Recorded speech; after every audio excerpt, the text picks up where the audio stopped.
बंधुगण 2008 ରୁ 2018 मसीहा पर्यंत परिचालन कमिटी द्वारा नियुक्त अनेक अध्यापक अध्यापिका दीर्घदिन धरी सरकार पाखे जीआई रहुना दाबी करुला बेले सरकार बेमात्मक मनोभाव देखी आम कर्मचारी मान मानसिक शोषण कर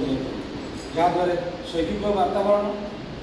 एवं मानसिक स्तर जड़े अध्यापक अध्यापिका केते कष्ट पाँच ताद्वारा शिक्षार व्यवस्था बदली जाइए आम मान पाखे समस्त आर्थिक सचलता नाला बेले किसी बंधु मैंने अच्छा जो मैंने कि ये अल्प दिन मध्य रिटायर्ड करेंगे सरकार विगत दिन सरकार को बारंबार देखा करने सत्वे दायीपत्र देवा सत्वे से आम कौन कथा को कर्णपात करना एवं बर्तमान सरकार 13 मास सरकार चल सारी मध्य आमर प्रेसिडेंट विसर्जन सार 5 थर डायरेक्ट मंत्री मुख्यमंत्री को लेखा कर आम दाबी विषय जन 11 थर रिजनल डायरेक्टर सब 5टी रिजनल डायरेक्टर राज्य स्तर में समस्त दायीपत्र जनाई एवं ये निकट भविष्य में आमर संघर आह्वान क्रमे आम प्रत्येक जिलार 30 जिलार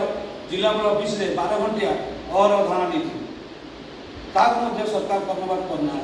बंधुगण मोर कहर अर्थ हूँ 2008 ରୁ दीर्घ 18 मसीहा पर्यटन दीर्घ 17 वर्ष है 17 वर्ष भितर सरकार कौन जीआई आम कौन कर्मचारी प्रदान करना आम कथा कर्णपात करना तेणु अनुरोध करुच्ची कि आम आसंता 16 तारीख आम शेष लड़े हम समस्त अनुरोध समस्त किसी आशा आकांक्षा नहीं आज ये शिक्षक हिसाब से आपने चाकरी कर स्पृहा स्वतःप्रत भाव में तुम गांधी मैदान में 16 तारीख दिन समस्ते जा एकत्रित हो सरकार को आवाज कान पाखे पहुँचा दरकार आगु पंचायत इलेक्शन आसूँ आम कौन क्षेत्र में सरकार कर्म कार्य छाड़ आंदोलन करवा कौन क्षेत्र में सरकार को साहाय्य करूँ ना यहाँ हूँ आम मान समस्त लक्ष्य रहा दरकार जेहेतु परीक्षा चली बंधु मान अनुरोध करी परीक्षा सहयोग करूँ परीक्षा सहयोग पर विभिन्न कॉलेज रे